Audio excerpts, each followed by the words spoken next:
Have you ever felt that life keeps smacking you in the face constantly? It seems like life will never hold up and it will never cease. This life analogy was similar for farmers because the country was in the middle of the Great Depression and then farmers had to deal with the Dust Bowl. The Great Depression hurt farmers because their livelihood relied on selling crops year in and year out. During the economic boom of the 1920s, people had money to buy consumer goods like refrigerators, which could preserve food. When the Great Depression hit, though, people had to sell their consumer goods back, which lowered the demand for food because food could not be preserved as long and saved for later days. The lower demand for food meant that prices for food would reduce and farmers would be losing money, especially when they had bought their own consumer goods, such as tractors, to meet with the original demand for food. As a response to the lower prices, farmers tried to make even more food to sell on the market, not knowing that the increased supply of food would lower the price of food even further due to the increased supply and less demand. The graph shows that the price will go down. The Dust Bowl was an extra beatdown that had some farmers leave while others stayed, hoping for better times ahead. What is the Dust Bowl, though? The Dust Bowl was a series of dust storms that occurred due to a severe drought and an increase in dryland farming techniques, which increased soil erodibility. Farmers had used topsoil on their crops, which dried out with the drought. Since the crops were not growing due to the drought, the topsoil that farmers placed on their crops dried out and was easily blown away by the wind. This led to dust storms that stretched across the country for miles. A New York journalist, George Greenfield, traveled by train through 200 miles of what he called a man-made fog. He blamed the farmers for the dust storms because he believed the land, and I quote, was raped by greed for $2 wheat. This highly insensitive statement was in the New York Times in 1937 after two of the dust storms had hit earlier a few years ago. What was the actual price of wheat in 1937 for a bushel when Greenfield wrote his article? 96 cents a bushel. When did farmers last sell their wheat at $2 a bushel or more? 1920, 17 years ago, at 2.96 a bushel. Farmers had wasted the land due to greedy farmers, and their short-sightedness alone contributed to the Dust Bowl, according to Greenfield. So here we have farmers who have decided that they would spend their one life on this very earth planning enough food so that other people can pursue other career choices like Greenfield in his journalism career. And farmers have to read about how they are the cause of the dust storm due to their greed, and when environmental factors, for which farmers have no control, also contributed to these dust storms. What did the dust do to the people? Greenfield noted that two trainmen had died of dust pneumonia, where the dust affected their lungs so badly that their lungs were not able to function properly. We must assume that the farmers and their families also lost considerable lung function due to the dust, just like the trainmen. So what though? Dust, hair, dead skin skulls surround us every day.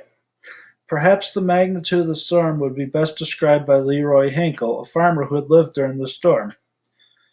But the sky in the west, as far as you, just a black cloud.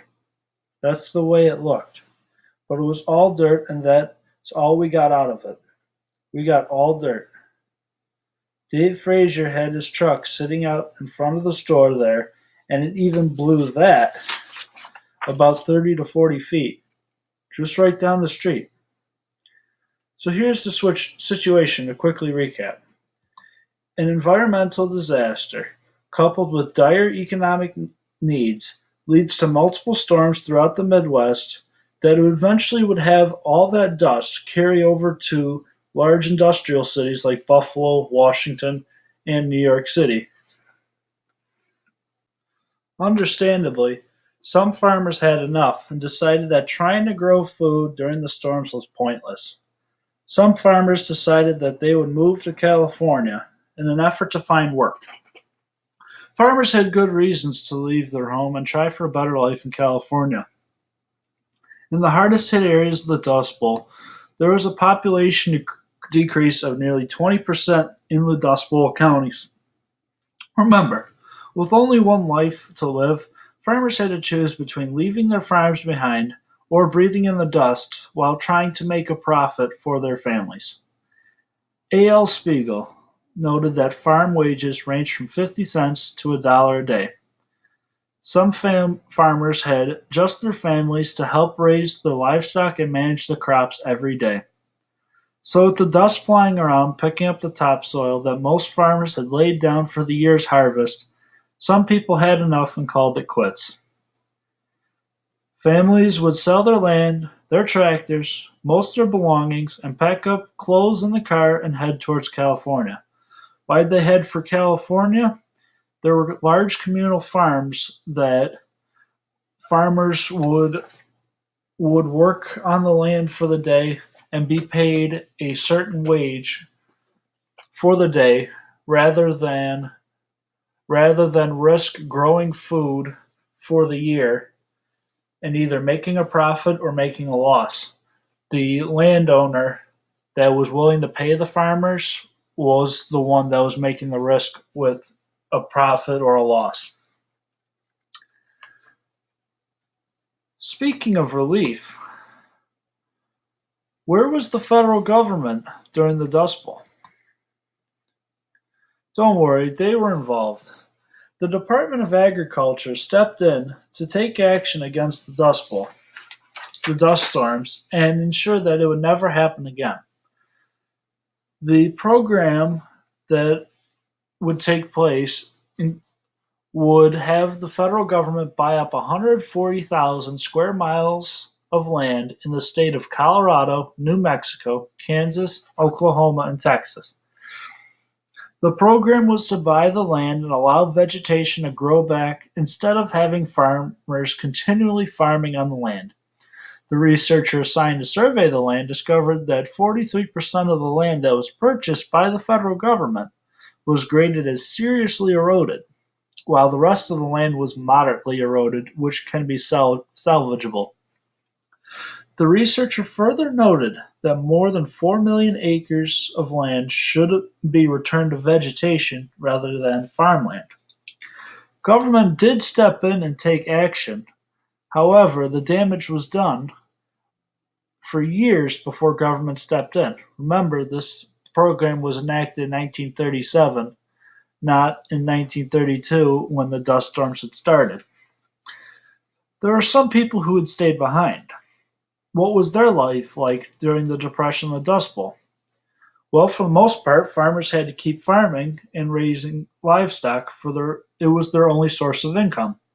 Due to the drought and wind, their efforts often went for naught. Elroy Hoffman described the storms as terrible, as it had blown the seeds out of the ground. Of course, he didn't plant it very deep, and in the yard there were little alfalfa plants that had come up all over the place, and his wife had become very sick from the storm. Harvey Pickerel got a deal for a tractor. All he had to do was dig it out from the dust that had drifted over the tractor. The man who had sold Harvey the tractor said it was too dry to grow corn, therefore the tractor was useless to him. Herman Gordson said that the dust storm was like a black wall and that it would make chickens go to the henhouse and sleep, even though it was only in the middle of the day. Life throughout the Dust Bowl was miserable for families that were caught in these storms. Families couldn't make money because their crops were unable to grow, and the livestock couldn't sustain themselves due to the dust and lack of food available. What did everybody learn from this environmental disaster? New technologies allowed farmers to control erosion of the soil by plowing deeper into the soil and using irrigation techniques. The federal government also took further action and decided it would pay farmers an annual fee to grow grasses instead of crops to decrease erosion. This continues to this day. Ultimately, farmers were told and paid to not farm their entire land output that they had bought with the bank. This was to prevent the farmers from falling into financial ruin and provide a safety source of income for all the farmers so that another Dust Bowl would never happen again. Brian Putney noted that the Dust Bowl was able to occur due to the growth of cattle populations in the areas which led to overgrazing. Putney also noted that when prices of crops, notably wheat, had dropped significantly, farmers attempted to grow more and more and more food in an effort to pay back their debts. The overgrazing of cattle and overexpansion of wheat production were the primary factors that can be blamed on the farmers. But remember, drought and wind also led to the Dust Bowl occurring. Is it their fault, though? Farmers were desperate, as were most Americans during the Great Depression. Stanley Trimble pointed out that some farmers didn't even grow food and had to grow more cash crops, like cotton, to sell on the open market in an effort to buy their own food, rather than trying to grow their own food. They, in their defense, though, they had the land. Why not utilize it? Their property gave you your food supply and your income to sustain your family. The Depression was an economic crisis that affected millions of people, many of whom had to sell off their assets to pay off debts and start over.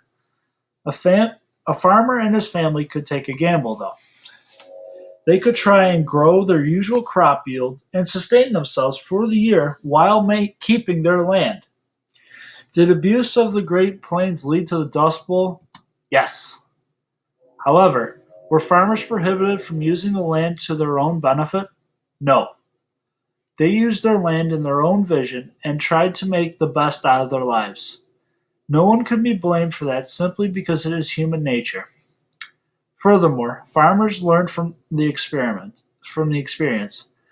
They learned to irrigate their crops more with reservoir systems and plow deeper into the land to avoid having wind pick up the dust and create new dust storms.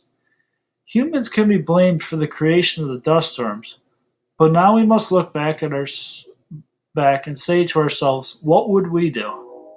What would we do for our families? How can I live comfortably in this free nation? What do I have to do to make the most out of my life?